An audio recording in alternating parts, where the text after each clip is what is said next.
Is it the latest nutrition craze or something you should seriously be considering in your efforts to drop weight and lose body fat? Guys, today we're going to talk all about gluten-free diets and whether or not that's the right fit for you.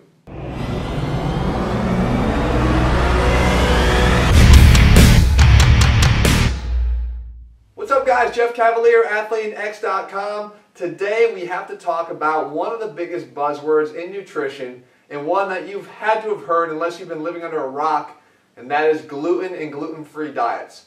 But what I want to do guys is cover A, what is it, B, what does it mean for you, and C, what would it mean for you if you were trying to lose weight and whether or not you fall into a category where you might have to worry about gluten and gluten-free diets in the first place. Okay, so first of all, what is gluten?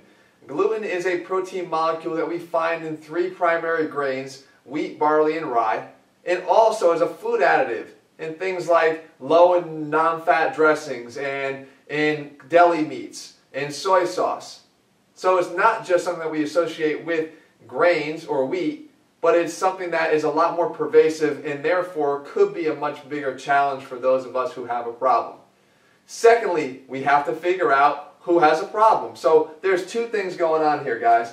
When someone talks about gluten, we have to know that there is a gluten intolerance, which means you can't tolerate it. This is what's called celiac disease. Okay, celiac disease is actually an autoimmune disease. So think about the difference here. Where gluten is actually seen as an antigen, something your body and your immune system needs to attack, just as a virus would need to attack. It's going to attack the gluten antigen that's going to create an inflammatory reaction throughout your intestines, which creates a permeability or increases sort of the breakdown of your intestines so that there's a malabsorption going on. You're not absorbing foods as well, you have a lot of stomach discomfort, you have bloat, but it's an actual inflammatory autoimmune disorder. This is a serious disorder, but the good news is it's only prevalent in less than 1% of society. So people might say, well, this is all overblown, then there's really not a big deal. Gluten intolerance and gluten-free diets are all sort of being blown up for commercial marketing. It's not true, guys, because you got to look at the other side of the coin here, and that is gluten sensitivity. This, I feel, is one of the underdiagnosed, potentially underdiagnosed areas because there is no great diagnosis for it. There's no blood test. There's no specific antigen that shows up for this, because you're not necessarily having the same reaction as you are here. You're just sensitive to the molecule. It's irritating to you. And here again, the only way we can really figure out if we fall into that category is with an elimination diet where we take all of the gluten-rich foods out of our diet and then see what our health is like. Do we lose more weight if that was our goal? Do we feel better? Do we have less stomach discomfort after eating? This could be as high as 30% of society. Again, guys walking around every day not knowing. And we've heard from guys, even members of Team Athlean, that have said that when they have taken gluten out of their diet, they've had amazing reactions and seen that they've actually improved body fat when they felt they were stuck at certain plateaus for a long period of time. So how does that relate to weight loss? That, I think, is the big thing, guys. Is gluten something that's causing you to gain weight? And the answer is, I don't know.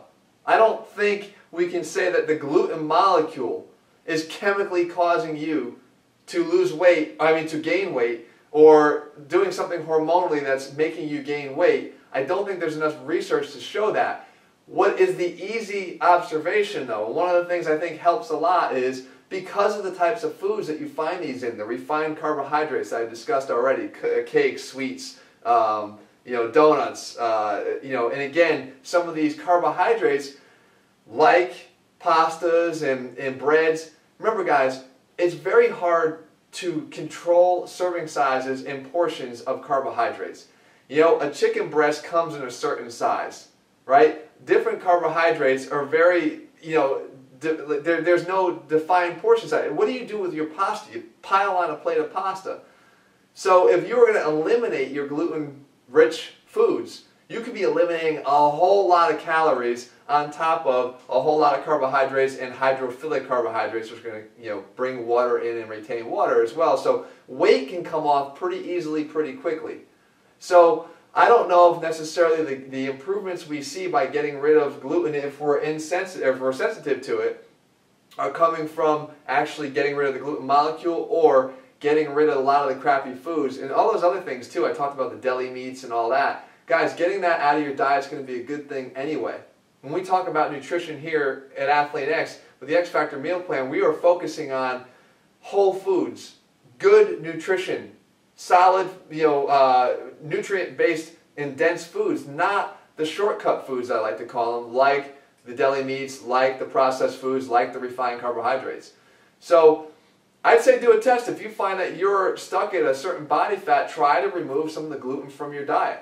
And I think you might be surprised, not some of the gluten, try to remove all of the gluten from your diet. And unless you're celiac, guys, if you're diagnosed as a celiac candidate, then you got to get rid of it because it's going to cause you some serious autoimmune issues that are not going to be overcome any other way.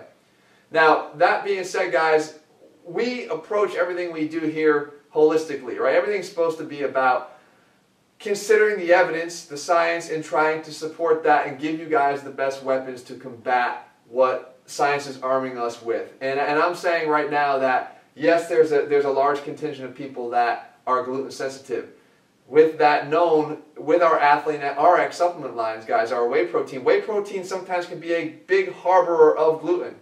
Not ATHLEAN-RX. We made a big point to make sure that all of our products were gluten-free because we do know that there are guys out there that are diagnosed and even undiagnosed that are using supplements and they could not be seeing the results they want to see because, again, they have a sensitivity that they're not aware of. So if you guys are wondering, we've never really publicly covered the issue, all the ATHLEAN-RX supplements that you can find at ATHLEAN-RX.com are gluten-free. Again, supplementation is a large part of our nutrition. You guys trying to work out and get a better body, know that with ours you're getting a gluten-free product and one that can help to support you in your continuing efforts to either lose weight or build muscle. So guys, I think, let me know below in the comments, where do you sit? I erased my freaking thing up here so I don't even have it there, but I'll pretend.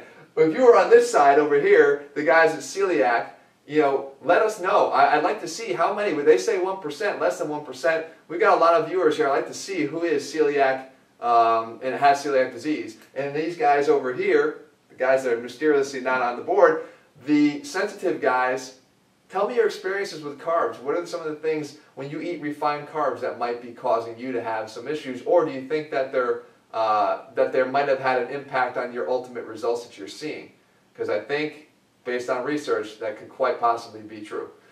All right, guys, we'll be back here again in just a few days. In the meantime, let me know what else you'd like to see. This video came as a request because guys wanted to know more about gluten-free and what it all means for them. So, more requests and you'll get more videos. See you guys soon.